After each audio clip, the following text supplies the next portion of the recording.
Thank you, Program Director. I'm truly overwhelmed by this opportunity you have given me to represent the dreams and aspirations of the million Zimbabweans in diaspora. I thank you. His Excellency, the President of the Republic of Zimbabwe, President Emmerson Mnangagwa, on behalf of diasporans, we congratulate you on your recent appointment to the presidency. Your ascendancy has brought renewed hope and optimism to the people of Zimbabwe. And with what we are witnessing, we are seeing promising signs from the government of Zimbabwe.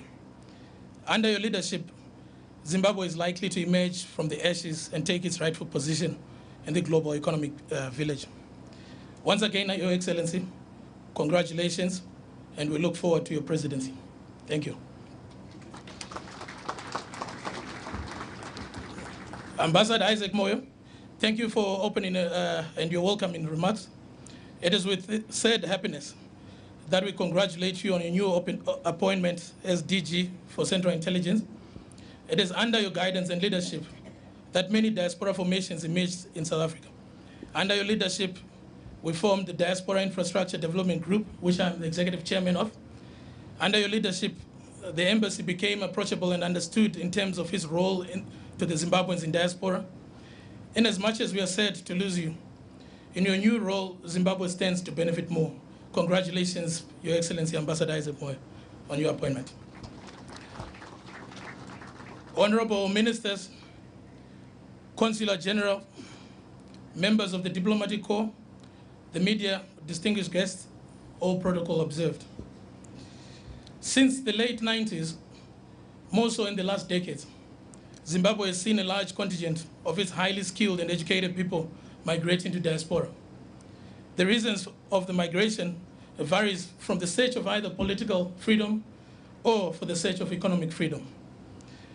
I believe, Your Excellency, President Mnangagwa, for a brief moment in the last recent months, you were part of our diaspora, but you have become first diaspora to return back to Zimbabwe.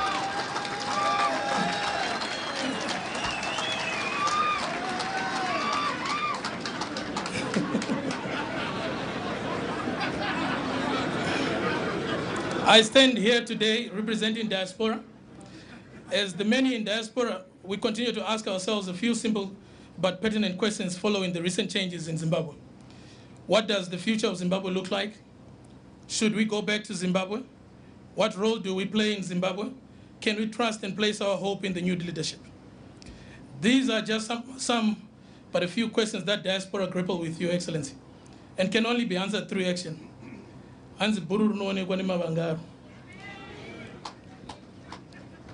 Zimbabweans in diaspora, we have two paths to choose from. Either to be absorbed in the self-belief and expectation that Zimbabwe will be fixed by those living in Zimbabwe, or we could choose a path where we ask ourselves, what can we do for our country? Your Excellency, I take this opportunity to remind diaspora of one famous quote by President John F. Kennedy. Ask not what the country can do for you, but ask what can you do for the country.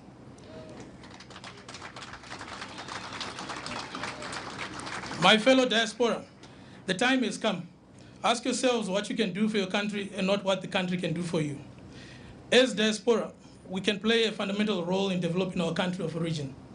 The networks and the business interests we have established outside Zimbabwe are an untapped virtue.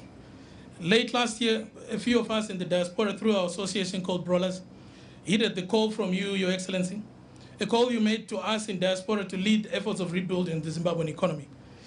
We decided to be bold and to start work towards an agenda that could see us aggregate diaspora investments and skills towards the recapitalization of Zimbabwe's critical infrastructure. This led to the formation of Diaspora Infrastructure Development Group, which recently won the tender jointly with Transnet to execute the $400 million recapitalization of the National Railways of Zimbabwe. The NRZ project alone will set a tone and precedence Zimbabwe needs. The project will inspire confidence to the many businesses in diaspora, and that yes, we can do business with the government of Zimbabwe. The timing of the NRZ project couldn't have been better. Some important points to note on the NRZ project as an example to the opportunity that lies ahead for Zimbabwe. The installed capacity is about 18 million tons. Honorable Minister of Transport reminded me one other time that at its peak, NRZ moved 17 million tons. Last year, NRZ managed to move 2.7 million tons. These simple numbers show us the level of opportunity not only in NRZ, but carries through in many other industries. With our investment, we hope to bring the capacity back to above 10 million tons. However, for this to be sustainable, we need the other backbone industries such as mining and agriculture to start ticking. That can only happen with each of us in diaspora and at home taking a step at rebuilding the various parts of the economy. Us, as Infrastructure Development Group, we are focused on the critical infrastructure industries. This includes infrastructure for rail, road, energy, aviation, water, agriculture, and telecommunications. Addressing these infrastructural needs will unlock activities such as mineral beneficiation and manufacturing. Zimbabwe is a sleeping giant.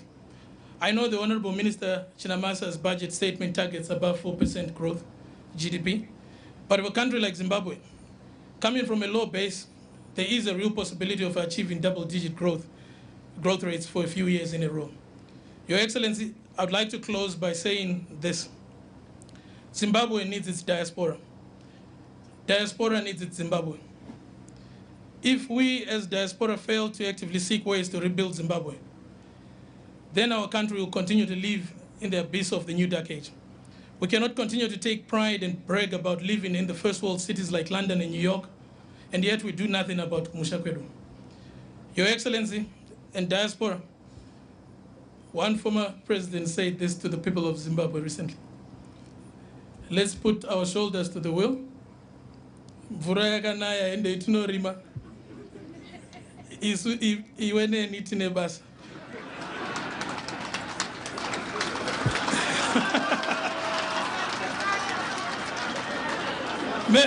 Merry Christmas, Your Excellency, and God bless Zimbabwe. Thank you.